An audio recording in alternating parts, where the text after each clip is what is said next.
అందరికీ నమస్తే అండి. రాజకీయంగా శత్రువులను ఎదుర్కోవచ్చు కానీ సొంత ఇంటి వాళ్ళే శత్రువులుగా మారిన తర్వాత వాళ్ళని ఎదుర్కోవడం చాలా కష్టం. ఎందుకంటే వాళ్ళకి ఇంటి గుట్టు మొత్తం తెలుసు చెప్పేస్తారు, సందర్భానుసారం చెప్పేస్తారు. వాళ్ళు మాకు హద్దు అదుపు లేదు, మా ఇష్టం అనుకుంటే ఏదైనా మాట్లాడేస్తారు.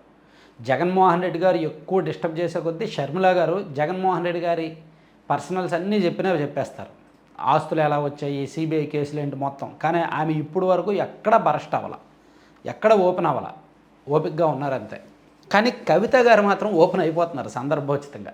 ఆమె వ్యక్తిగతంగా కేటీఆర్ గారినో కేసీఆర్ గారినో టార్గెట్ చేయట్లేదు, కానీ పార్టీ పరంగా బీఆర్ఎస్ పార్టీని అయితే ముక్కలు చేసేస్తున్నారు, అడ్డంగా నరికేస్తున్నారు ఆ పార్టీని. పాపం బీఆర్ఎస్ పార్టీ ఇప్పటికే చావు తప్పి కన్నులొట్టబోయే పరిస్థితుల్లో ఉంది.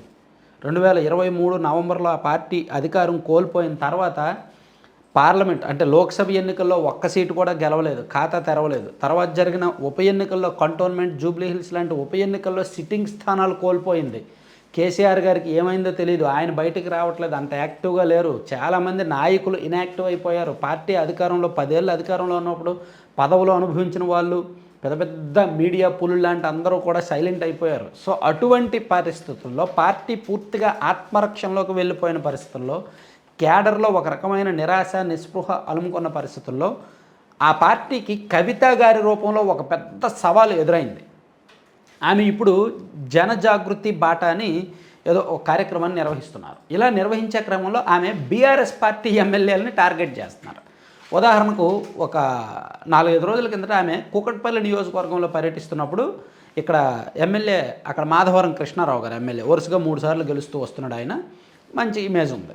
సో ఇక్కడ ఎమ్మెల్యే చేస్తున్న అవినీతి మీద ఇక్కడ ప్రజలకు తెలియట్లేదు, ఆయన చేస్తున్న భూ కబ్జాలు పంచాయతీలు ప్రజలకు తెలియట్లేదు, అందుకే ఆయన్ని గెలిపిస్తున్నారు అనేటట్టు మాట్లాడారు. దాంతో అంటే ఒక రకంగా ఎమ్మెల్యే గారి అవినీతి వ్యవహారాలను విమర్శించారు. దాంతో ఎమ్మెల్యే గారు కొంచెం ఫ్రస్ట్రేట్ అయిపోయి బీఆర్ఎస్ పార్టీ అధికారంలో ఉన్నప్పుడు కవిత మంత్రి పదవులు అమ్ముకున్నారు అనే మాట వాడారు. కవిత గారు లాంటి వాళ్ళని మేము చాలామందిని చూసామని చెప్పి ఆమె ఒక వీధి కుక్కతో సమానం అనే కామెంట్ కూడా ఆయన చేశారు. ఇటువంటి కుక్కలను మేము పట్టించుకోము అనేటట్టు కూడా మాట్లాడారు. అంటే వ్యక్తిగతంగా దాడి చేశారు. ఆమెను వ్యక్తిగతంగా అనకుండా మాట్లాడినారు. అలా అంటూనే పార్టీ అధికారంలో ఉన్నప్పుడు మంత్రి పదవులు అమ్ముకున్నది కవిత అని చెప్పారు. కవిత భర్త మంత్రి పదవులు అమ్ముకున్నారని చెప్పారు. సో అది ఇప్పుడు పార్టీని ఇరుకుని పెట్టింది. అంటే మంత్రి పదవులు అమ్ముకోవడానికి కవిత భర్తకి ఏం సంబంధం, కవితకి ఏం సంబంధం? మంత్రి పదవులు ఇచ్చేది ఎవరు? పార్టీ అధికారంలో ఉన్నప్పుడు సీఎం కేసీఆర్ ఇవ్వాలి. సో కేసీఆర్కి తెలియకుండా మంత్రి పదవులు ఎవరైనా అమ్ముకోగలరా? అంటే ఇప్పుడు కవిత గారో లేదా కవిత భర్తనో ఎవరి దగ్గర ఏ బీఆర్ఎస్ పార్టీ ఎమ్మెల్యే దగ్గర డబ్బులు తీసుకొని మంత్రి పదవి ఎలా ఇస్తారు? అంటే రికమెండ్ చేసినంత మాత్రాన్ని పైన వాళ్ళకి బుద్ధి ఉండాలిగా. అంటే ఇది కవిత గారికి తగల, ఆయన చేసిన విమర్శ బీఆర్ఎస్ పార్టీకే తగిలింది. సో దాంతో బీఆర్ఎస్ పార్టీలో ఇప్పుడు ఒక అలజడి.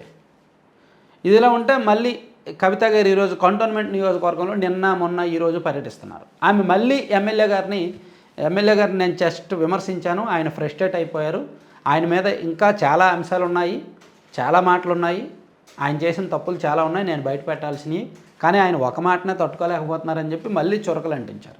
అలాగే వార్నింగ్ ఇచ్చారు, ఇంకోసారి ఇలా మాట్లాడితే మాత్రం నీ సంగతి మొత్తం ఆధారాలతో సహా బయట పెడతానని చెప్పి వార్నింగ్ ఇచ్చారు. సో ఇదంతా ఎలా ఉందంటే పాపం బీఆర్ఎస్ పార్టీ పరిస్థితి రాజకీయంగా అస్సలు బాలా, నాయకత్వం మీద నమ్మకం లేదు. ఆ పరిస్థితుల్లో కవిత గారినే వాళ్ళు ఎదుర్కోవడానికి ఆ ఎమ్మెల్యేలకు టైం సరిపోవట్లేదు. సో అది కొంచెం ఇబ్బందికరంగానే మారేది. పార్టీ చీలిపోయింది, చీలికి వచ్చేసింది, అంత యాక్టివ్గా లేదు. ఆ పరిస్థితుల్లో ఇప్పుడు అనవసరమైన పంచాయతీలు, అనవసరమైన తలనొప్పులు పార్టీకి ఎక్కువైపోయినాయి. సో ఇప్పుడు అంటే పార్టీ అధికారంలో ఉన్నప్పుడు మంత్రి పదవులు అమ్ముకున్నారు, మంత్రి పదవులు కావడానికి ఎమ్మెల్యేల దగ్గర డబ్బులు తీసుకొని ఇచ్చారు అనేది బయటకు వచ్చింది. అది సాక్షాత్తు ఏ కాంగ్రెస్ వాళ్ళు బీజేపీ వాళ్ళు చేస్తే జనం లైట్ తీసుకునేవాళ్ళు, కానీ బీఆర్ఎస్ పార్టీ ఎమ్మెల్యేనే ఆ విమర్శ చేసేసరికి అది పార్టీలో పెద్ద ప్రభావం చూపించే అవకాశం అయితే ఉంది.